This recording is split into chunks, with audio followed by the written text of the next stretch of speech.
Welcome my dear रॉकर्ट्स। आज हम देखने वाले हैं के ब्रीदिंग। दोस्तों आपके लिए एक बेहतरीन मिनी सीरीज लेकर आ गए हैं जिसमें हमें लिव नाम की लड़की की एक सर्वाइवल कहानी दिखाई गई है। खैर आज हम ज्यादा लंबा इंट्रोडक्शन नहीं रखेंगे, सीधे करते हैं एक्सप्लेन। तो कहानी की शुरुआत में हमें लिव को दिखाया जाता है जो कि एक एयरपोर्ट पर अपनी फ्लाइट का इंतजार कर रही है। लिव की बात करें तो वो एक बहुत ही अच्छी लॉयर है जो कि न्यूयॉर्क में रहती है। असल में लिव किसी खास वजह से इनविक कनाडा जा रही है। इसी बीच लिव को उसकी कोवर्कर रूथ का फोन आता है जो लिव से पूछती है कि तुम कहाँ पर हो। लिव बता देती है कि मैं तो छुट्टी लेकर बाहर जा रही हूँ, मैंने तो तुम्हें एक मेल भी किया था। रूथ बोलती है हाँ मैंने मेल देखा था, असल में मुझे तुम्हारी चिंता हो रही है। तुम कभी ऐसे अचानक से अपना काम धाम छोड़कर नहीं जाती हो, बल्कि तुम्हें तो काम के आगे कुछ दिखता ही नहीं है। क्या तुम ठीक हो? लिव जवाब देती है कि सब कुछ ठीक है। यहाँ रूथ अब कुछ ऐसा बोलती है जिससे लिव चिढ़ जाती है। वो लिव से पूछती है क्या मैं तुम्हारी जगह काम निपटाने के लिए डैनी को बुला लूं? डैनी का नाम सुनते ही लिव रूथ को ताना मारते हुए कहती है कि हाँ क्यों नहीं, वो भी काबिल वकील है, तुमने तो उसे मुझसे मिलवाया था, कोई बात नहीं।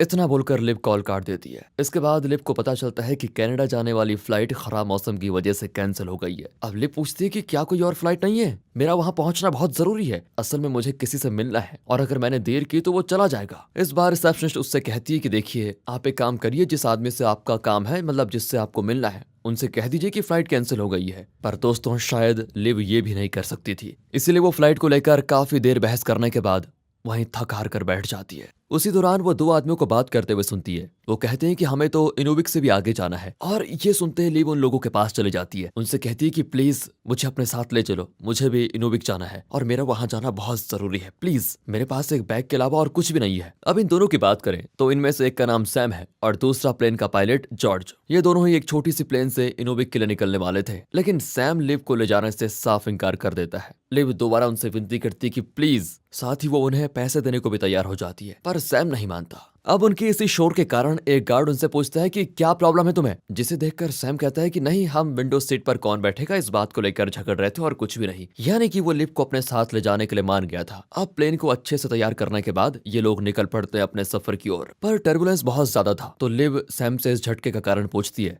तो सैम बताता है कि ये गर्मियों की शुरुआत है तो ठंडी और गर्म हवाओं की वजह से ये झटके हमें लग रहे हैं और कोई दूसरा कारण नहीं है। फिर वो लिव से उसके प्रोफेशन के बारे में पूछता है। वो बताती है कि मैं एक लॉयर हूँ और सैम बताता है कि मैं नेशनल जियोग्राफिक में फोटोग्राफर हूँ। उन्हीं के एक प्रोजेक्ट के तहत हिरन, बारहसिंघा, इन जैसे जानवरों को कैमरे में कैद करने के लिए वो जंगलों में जा रहा है। अब सैम लिव को 2 एनर्जी बार्स और पानी देता है क्योंकि जब वो इनोविक पहुंचेंगे तब तक वहां पर सब कुछ बंद हो चुका होगा, इसलिए लिव भी ले लेती है। यहाँ लिव फोन का इस्तेमाल करने लगती है तो जॉर्ज उसे ऐसा करने से मना करता है क्योंकि ऐसा करने से उनके इंस्ट्रूमेंट्स की रीडिंग में बदलाव हो सकता है, इसलिए उसके मना करने पर लिव फोन रख देती है। अब सैम लिव से और बातें करना चाहता था लेकिन लिव का तो सोने का मन था तो वो चुपचाप सो जाती है। यहाँ कहानी जाती है फ्लैशबैक में और हमें पता चलता है कि लिव के ना तो ज्यादा दोस्त थे और ना ही उसे लोगों से घुलना मिलना पसंद था। वो बस अपने ही काम में व्यस्त रहती थी, इसलिए एक रात रूथ उसे काम के बहाने एक बार में बुला लेती है जहाँ वो लिव को डैनी से मिलवाती है जो कि उसी की तरह एक वकील था। रूथ ने ये इसीलिए किया था ताकि लिव काम के अलावा भी और चीजों में थोड़ा ध्यान दे सके।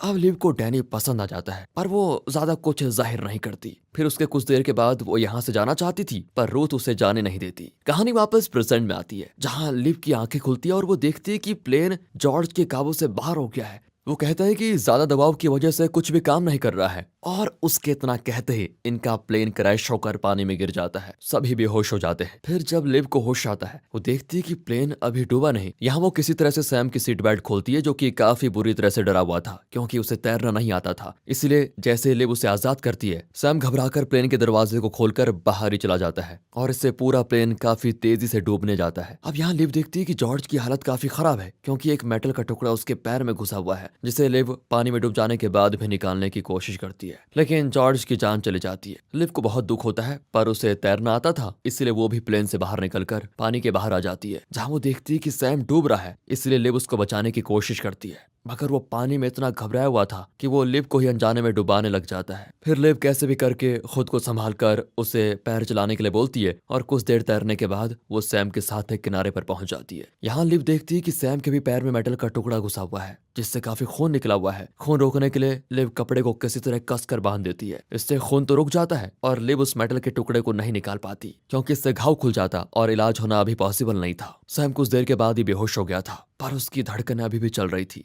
यहाँ लिव सैम को चेक करती है तो उसे एक फोन और लाइटर मिलता है। लिव अपने और सैम के फोन में देखती है तो उसमें सिग्नल नहीं होता, इसलिए वो किसी ऊंची जगह पर जाती है, पर कोई फायदा नहीं होता, सिग्नल अभी भी नहीं आ रहे थे। अब लिव उस जगह को देखती है तो चारों तरफ सिर्फ जंगल ही जंगल था, यानी कि यहाँ से निकलना उनके लिए अब नामुमकिन हो गया था। इसलिए वो काफी ज्यादा हताश होकर रोने लग जाती है। फिर वापस आकर वो आग जलाने की कोशिश करती है, पर कोई फायदा नहीं होता क्योंकि लाइटर काम नहीं कर रहा था। इसलिए वो रात में ठंड से बचने के लिए पेड़ की ढाल और पत्तियां काट कर उनका ब्लैंकेट बनाकर सैम के बगल में लेट जाती है। यहाँ वो उन हसीन पलों को याद करती है जो उसने डैनी के साथ बिताए थे। अगली सुबह उठते ही लिव वहां पर पड़े एक पेड़ पर निशान लगाती है, यानी कि उसे इस जगह पर एक दिन हो गया है। फिर वो देखती है तो सैम को होश आ चुका था, उसे अभी भी काफी दर्द हो रहा था। वो बताता है कि मुझे पेट में बहुत दर्द हो रहा है। लिव देखती है तो सैम को वहां काफी गंभीर चोटें आई हुई थी। फिर लिव सैम को प्लेन क्रैश और जॉर्ज की मौत के बारे में बताती है, जिस पर सैम कहता है कि मुझे लगता है हम यहाँ से कभी नहीं निकल पाएंगे। लिव कहती है कि तुम नेशनल जियोग्राफिक में फोटोग्राफर हो, वो तुम्हें खोजते हुए जरूर आएंगे। लेकिन सैम कहता है कि मैंने तुमसे अपने काम के बारे में झूठ बोला था, कोई नहीं आने वाला हमें बचाने, तुम यहाँ बिल्कुल अकेली हो। और यही सैम के आखिरी शब्द थे।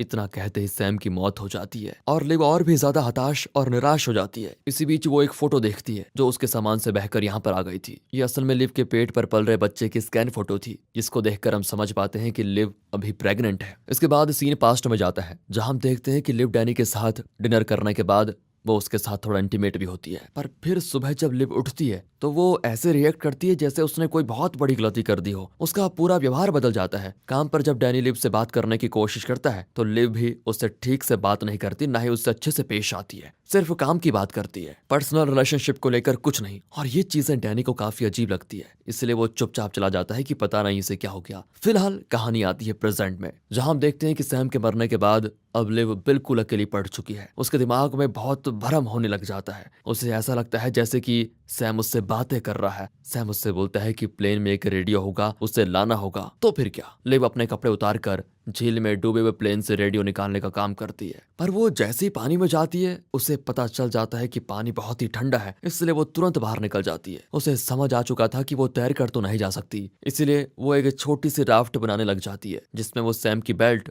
और उसके पैर में बंधा वो कपड़ा इस्तेमाल करती है। फिर जब वो किसी तरह राफ्ट को बनाने के बाद उसे पानी में उतारने जाती है तो वो खुलकर अलग हो जाता है, जिस कारण लिव को काफी गुस्सा आता है कि इतनी मेहनत करने के बाद क्या मिला, कुछ नहीं। अब ये करते करते अंधेरा भी हो चुका था, तो वो वहीं पेड़ के पास रात बिताती है। इसी दौरान वो बोतल का पानी पीने के साथ अपनी रखी 2 चॉकलेट्स बार में से आधी खा लेती है। इस दौरान सीन फिर से लिव के अतीत में जाता है, जहाँ पर लिव के सामने ही उसके पिता थॉमस की मौत हो जाती है। उनकी मौत के बाद लिव काफी अपसेट हुई थी और उस रात लिव ने अपने घर में काफी ज्यादा पी ली थी। नशा इतना ज्यादा हो गया था कि जब लिव के घर को रात में आग लगी तो वो वहां से निकल भी नहीं पा रही थी। उस वक्त लिव को 2 फायर फाइटर्स बचाते हैं, लेकिन उसने उस समय काफी ज्यादा धुआं इनहेल कर लिया था, जिस कारण लिव को हॉस्पिटल में एडमिट करना पड़ा था। फिलहाल अगली सुबह होती है। लिव आधी चॉकलेट बार खाकर एक लकड़ी के सहारे किसी तरह उस डूबे हुए प्लेन तक पहुंच जाती है, जहां प्लेन के अंदर से वो सबसे पहले अपना और सैम का बैग बाहर निकालती है। फिर दोबारा वो रेडियो लेने के लिए जाती है जो कि प्लेन से जुड़ा हुआ था। अब दिक्कत ये हो रही थी कि वो लिव से निकल ही नहीं रहा था। ऊपर से यहाँ पर जॉर्ज की लाश भी मौजूद थी, इसलिए लिव रेडियो को छोड़कर जाने का फैसला करती है,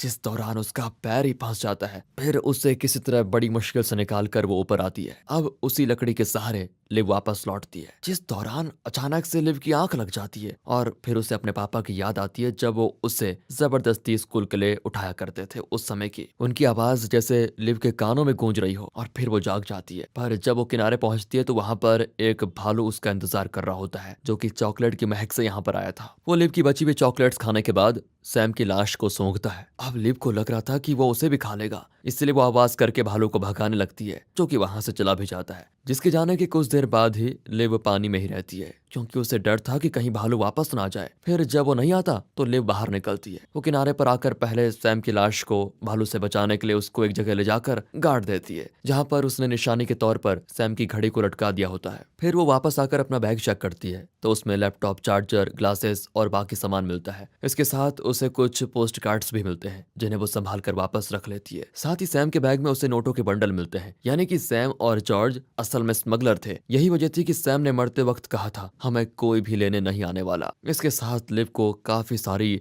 नशीली गोलियों की बोतल्स भी मिलती है, जिसको देखकर वो फिर से सोच में पड़ जाती है। और हमें दिखाया जाता है कि जब लिव उस आग वाले हादसे के बाद हॉस्पिटल में एडमिट थी तो उस दौरान डॉक्टर उससे कहती है, कभी कभी कुछ हादसे हमें बचा भी लेते हैं। तो मैं शराब पीकर अपनी जान देना चाहती थी। यहाँ से कहानी वापस प्रेजेंट में आती है, जिस दौरान लिव के दिमाग में एक आइडिया आता है और वो ग्लासेस से नोट के बंडल्स को धूप में दिखाकर उसमें आग लगा देती है। कागज जल्दी आग पकड़ जाता है, तो इस तरह लिव को आग मिल जाती है, जिससे वो काफी खुश भी होती है। कम से कम रात में उसे गर्मी तो मिलेगी। यहाँ सैम की आवाज फिर उसके कानों में दोबारा गूंजती है, जो उससे कहता है कि तुम्हें क्या लगता है ये आग तुम्हें बचा लेगी? तुम्हारे पास खाने को कुछ भी नहीं है, ज्यादा से ज्यादा 2 दिन और जी पाओगे, बस यहाँ से निकलना नामुमकिन है। इन सभी बातों को सोचते सोचते लिव की आंख लग जाती है। अगला सीन फिर से हमें लिव के पास्ट में लेकर जाता है, जहां हम देखते हैं कि लिव अभी बहुत छोटी है और वो अपने माता पिता के साथ ही रहती है। लिव की माँ उसे बहुत प्यार करती थी, लेकिन उसे अपनी आजादी पसंद थी। उसे हमेशा नई नई जगहों को एक्सप्लोर करना काफी अच्छा लगता था। ये घर उसको अब कैद जैसा लगता था, जिस वजह से एक दिन रेड ड्रेस में उसकी माँ लूसिया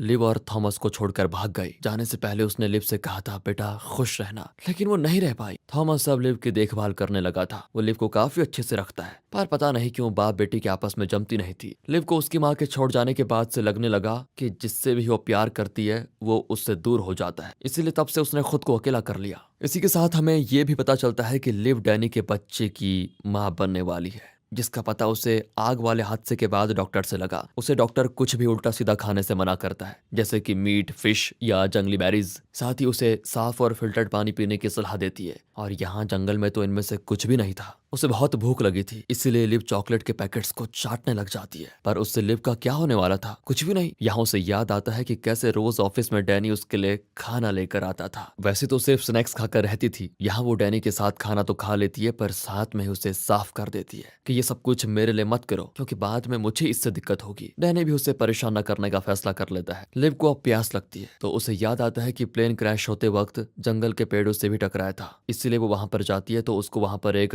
मेटल का टुकड़ा मिलता है, जिसे मरोड़कर वो उसमें झील का पानी गर्म करके साफ करने लग जाती है, क्योंकि ऑब्वियसली उसे कई जानवरों ने गंदा किया होगा। पर वो भूल जाती है कि गर्म मेटल को वो आग से उतारेगी कैसे, इसलिए वो आग को बुझाकर एक अलग जगह पर आग जलाती है। इस बार वो नोटों का ही प्रयोग करती है आग जलाने में, इसलिए यहाँ पर उसे सैम दिखता है, जो उससे कह रहा होता है कि ये पैसे जो तुम जला रही हो वो तुम्हारे नहीं है। पर उसकी तरफ वो ज्यादा ध्यान नहीं देती, क्योंकि उसे पता है ये असल में उसके दिमाग का फितूर है, कुछ नहीं। अब तक पानी ठंडा हो चुका था, तो वो उसको आराम से पीती है। जिस दौरान उसे याद आता है कि जब लिव ने पहली बार अपने पिता के लिए कॉफी बनाई थी तो क्या हुआ था। यहाँ थॉमस लिव से कहता है कि बेटा चिंता ना करो, मैं तुम्हें कभी छोड़कर नहीं जाऊंगा, मैं तुम्हारी माँ की तरह नहीं हूँ। लिव इस पर कहती है कि अगर मैं उनकी तरह हुई तो इस पर क्या करोगे पापा आप? इस पर थॉमस उसे डांटने लगता है और कहता है तुम उसकी तरह नहीं हो सकती, तुम्हारी वजह से वो नहीं गई है, वो मेरी वजह से गई है। और अब प्रेजेंट समय में बारिश शुरू हो जाती है, जो कि लिव के लिए खुशी की बात थी, क्योंकि अब उसे साफ पानी मिल पाएगा। इसलिए वो सारी दवाओं की बोतल्स को खाली करके भरने के लिए रख देती है, सिवाय एक को छोड़कर। अगर लिव ने ये दवा खा ली तो या तो वो मर जाएगी या फिर उसका बच्चा। यहाँ मैं आपको दोस्तों बता दूं कि लिव भालू के स्टूल में मौजूद बेर के बीच से ये जान पाई थी कि कौन सी वाली खाने लायक है और कौन सी नहीं। इसलिए अगले दिन वो वही बेर अपने पास रख लेती है। अब उसको 4 दिन हो गए थे, उसके पास अब खाना पानी दोनों था। यहाँ उसे अकेले में वो पल भी याद आता है जब रूथ ने उसे बताया था कि थॉमस हॉस्पिटल में एडमिट है। पर लिव अपने काम को छोड़कर वहां नहीं जाती, उसने बस फोन उनके हालचाल जानने के लिए किया था। वो बताती है कि मेरे और पापा के बीच ज्यादा बातचीत नहीं होती, इसलिए मैं काम खत्म करके उनको देखने आ जाऊंगी, अभी मैं काम कर रही हूँ। फिर शाम को लिव थॉमस को देखने हॉस्पिटल जाती है, जो कि जिंदगी और मौत के बीच लड़ रहा था और अपनी आखिरी सांसें गिन रहा था। पर वो लिव को अकेला छोड़कर नहीं जाना चाहता था। शायद इसी वजह से वो ये तकलीफ भी सह रहा था, क्योंकि उसने लिव से वादा किया था कि बेटी मैं तुम्हें कभी छोड़कर नहीं जाऊंगा। फिलहाल रात हो चुकी थी और लिव अंधेरे में ऊंचाई पर जाती है, जिस दौरान सैम भी उसे अपने साथ महसूस हो रहा था। वो लिव से कहता है कि तुम खो जाओगी, मगर उसकी बात को नजरअंदाज करके लिव ऊपर जाकर देखती है तो उसे दूर कुछ रोशनी नजर आती है और उससे यकीन हो जाता है कि वहां पक्का कोई गांव वगैरह मौजूद होगा, यानी कि वो यहाँ से बाहर निकल सकती है। बस जरूरत थी अगले दिन से नया सफर पूरा करने की। अगले दिन वो खाने के लिए बेर और पीने के लिए पानी रखती है, जो उसने बारिश से इकट्ठा किया था। अपना सारा जरूरी सामान पैक करके वो आगे बढ़ती है। उसे उत्तर दिशा की तरफ जाना था, लिव यहाँ से जाने से पहले पेड़ पर लिख देती है कि लिव यहाँ थी, ताकि कोई भी अगर उसे ढूंढता हुआ यहाँ पर आए तो पता चल जाए वो यहीं से आगे बढ़ी है। फिर यहाँ से वो अपना सफर पूरा करती है ताकि वो कहीं भटक ना पाए। इसलिए लिव पेड़ों पर प्लास्टिक बांधते हुए आगे बढ़ रही थी, मगर जल्दी उसे पता चल जाता है कि वो बस एक ही जगह पर बार बार घूम फिर कर आ रही है। यहाँ लिव को याद आता है कि बचपन में उसे उसकी टीचर ने कंपास बनाना बताया था कि अगर किसी मैग्नेट के मेटल को पानी में छोड़ दिया जाए तो वो कंपास का काम करता है। अब उसके पास मैग्नेट तो था नहीं, पर उसे सैम की घड़ी याद आती है। वो वापस सैम की कब्र पर जाकर उसमें से उसकी निडल निकालकर चुंबक बनाती है, और जब उसे पानी में डालती है तो उसका दिशा यंत्र तैयार हो जाता है। इसी के सहारे फिर वो आगे बढ़ती है। उसे अपना सामान भी काफी भारी लग रहा होता है, तो लिव अपना लैपटॉप वहीं फेंक देती है ताकि बैग हल्का हो जाए। और फोन फेंकने से पहले वो ऐसा नाटक करती है जैसे कि वो अपनी माँ को वॉइस मेल भेज रही हो। ये सब कुछ कम खाने और पानी की वजह से हो रहा था उसके साथ, जिस कारण वो सैम को भी अपने साथ हेलुसिनेट कर रही है। इसी भ्रम में वो फोन को लगाकर कहती है, माँ मैं आपसे मिलने वाली थी, क्योंकि मुझे पता है कि पापा की मौत के बाद वो लेटर्स और पोस्ट कार्ड्स जो हमें मिले वो आपने अलग अलग जगहों से भेजे थे, पर पापा ने उन्हें मुझसे छुपा कर रखा। मुझे ऐसा लगा था कि मैं आपकी तरह खुदगर्ज हूँ, इसीलिए मैं अपनी खुदगर्ज माँ से मिलने निकली थी, पर प्लेन क्रैश की वजह से मैं यहाँ जंगल में फंस गई। एक डैनी था मेरी जिंदगी में बस, पर वो मुझे छोड़कर चला जाएगा, इस डर से मैंने उसे भी दूर कर दिया। वो रिश्ता तो निभाना चाहता था, पर बाद में पता चला कि मैं उसके बच्चे की माँ बनने वाली हूँ। पर ये बात मैंने अभी तक उसे नहीं बताई, क्योंकि मुझे नहीं पता कि मैं अच्छी माँ बन पाऊंगी या नहीं। इस बात का जवाब माँ मुझे आपसे चाहिए। अपने मन की ये सारी बात निकालकर लिव फोन को एक पेड़ पर छोड़ देती है। फिर उसे अचानक से प्लेन के गुजरने की आवाज आती है, जिसके पीछे भागते हुए लिव एक गड्ढे में गिर जाती है, जहां उसका पैर एक पत्थर में दब गया होता है। आगे हम लिव को देखते हैं जो बेहोश पड़ी है। उसे जब होश आता है तो वो देखती है कि उसका पैर एक बड़े पत्थर के नीचे दबा हुआ है, साथ ही उसके सर पर भी चोटें आई है, जिसमें वो पट्टी बांधती है। यहाँ लिव अपनी माँ लूसिया को इमेजिन करती है, जो उससे कह रही थी बेटा तुम्हें यहीं रुक जाना चाहिए। इसके साथ लिव के दिमाग में कई सारी अलग अलग चीजें चल रही होती हैं, जैसे कि ये कोई सपना हो। वो कभी अपने बचपन में पहुंच जाती है, तो कभी अपने पिता के सामने, तो कभी ऑफिस में डैनी के पास। वो थी तो उस अंधेरी जगह पर, लेकिन उसका दिमाग उसे कंफ्यूज कर रहा था। यहाँ वो याद करती है कि कैसे आखिरी समय में उसके पिता मरना नहीं चाहते थे। उनकी तकलीफों को देखकर लिव ने उनसे बोला, अब आप थक गए हो, आप आराम करो, मैं अपना ख्याल रख लूंगी। जब लिव ने उनसे इतना कहा तब जाकर थॉमस ने आखिरी सांस ली, और उसी रात लिव ने खूब शराब पी थी। इन सारी बातों के बीच लिव अपनी माँ को इमेजिन करते हुए उनसे काफी सारी बातें करती है। इसके साथ ही वो लगातार एक छोटे पत्थर से उस बड़े पत्थर पर चोट मारती रहती है, जिससे वो टूट जाता है और लिव का पैर बाहर निकल आता है। पर अब तक लिव काफी कमजोर हो चुकी थी, उसे नहीं पता था कि यहाँ से कैसे निकलना है। यहाँ उसे वही गोलियों की बोतल दिखती है, जिसे देखकर लिव की माँ उससे कहती है कि बेटा बस करो, अब यहीं रुक जाओ। लिव का भी मन कर रहा था कि वो इन गोलियों को खाकर यहीं पर अपनी जान दे दे, पर फिर उसे अपने बच्चे का ख्याल आता है और वो अपनी माँ से कहती है कि माँ मैं आपकी तरह हूँ, लेकिन मुझ में और आप में एक फर्क है, मैं हार नहीं मानूंगी। यहाँ लिव को दूसरी तरफ से एक रास्ता दिखाई देता है। असल में ये गुफा थी। उस तरफ से जब लिव बाहर निकल रही होती है तो उसकी माँ उसे रोक रही थी, लेकिन लिव उसकी एक नहीं सुनती और आगे बढ़ती रहती है। तब उसे पता चलता है कि वो जगह काफी ऊंचाई पर है। इससे पहले लिव सोच पाती, उसके पैरों के नीचे का पत्थर टूट जाता है और नीचे कई सारे पेड़ों की टहनियों से टकराते हुए वो गिर जाती है, जिस दौरान वो बेहोश होती है कुछ देर के लिए, पर फिर उसे होश आ जाता है। वो देखती है कि उसका पैर टूट चुका है, साथ ही उसे काफी सारी अंदरूनी चोटें भी लगी हैं, पर पेड़ों की वजह से लिव की जान बच गई थी। वो यहाँ खड़ी भी नहीं हो पा रही थी। तभी उसे अपने पिता याद आते हैं, जो उसे रोज सुबह उठाया करते थे। उन्होंने लिव को सब कुछ सिखाया था, उसे इस लायक बनाया कि वो अपने दम पर उठ खड़ी हो। उन्हें याद करके वो अपने बगल में पड़ी एक लकड़ी के सहारे उठती है, पर इस तरह वो कितना लंबा रास्ता तय करेगी।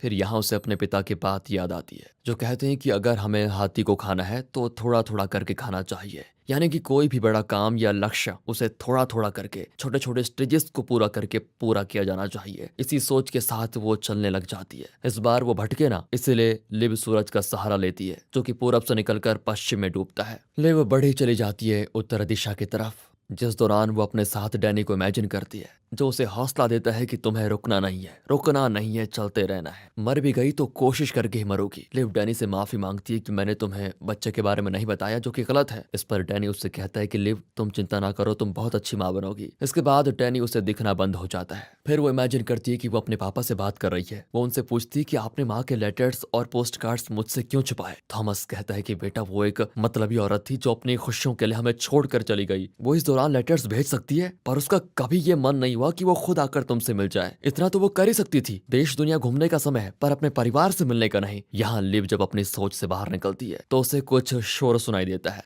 उसे लगता है कि ये सड़क का शोर है, पर आगे जाने पर उसे तेज बहाव वाली नदी मिलती है जिसे पार किए बिना वो आगे नहीं जा सकती। इसलिए वो थक कर यहीं बैठ जाती है। यहाँ लिव को उसके पिता फिर दिखाई देते हैं, जो उससे कहते हैं कि बेटा तुम चिंता ना करो, सब अच्छा होगा। तुम अपनी माँ बनने की जिम्मेदारी को भी अच्छे से निभाओगी, मैं जानता हूँ। जानती हो तुम किसकी तरह हो? अपनी माँ की तरह, थोड़ा जिंदा दिल, मेरी तरह अपना वादा निभाने वाली। तुम भी मेरी तरह किसी को छोड़ के नहीं जाती, और थोड़ी सी तुम खुद की तरह जिद्दी भी हो। सच में, माँ छोड़कर चली गई तो तुमने किसी को भी अपने पास नहीं आने दिया। इस बात की जिद है तुम में। यहाँ फंसी हो तो हर कीमत पर हार न मानने की ये जिद भी तुम में है। ये मैं तुम्हें डांट नहीं रहा हूँ, बल्कि तुम्हारी सच्चाई बता रहा हूँ। तुम्हारी माँ को घूमना बहुत पसंद था, वो भी बहुत अच्छी माँ और पत्नी थी। बस उसकी एक गलती थी कि वो मुझे और तुम्हें छोड़कर चली गई। इस पर लिव पूछती कि मैं इस बच्चे की क्या अच्छी माँ बन पाऊंगी? क्या मैं तैयार हूँ जिम्मेदारी उठाने के लिए? थॉमस कहता है कि बेटा, तैयार कोई नहीं होता, बस हर चीज में अपना सब कुछ झोंक देना पड़ता है। रिश्ते समर्पण मांगते हैं, तुम बस कूद जाओ,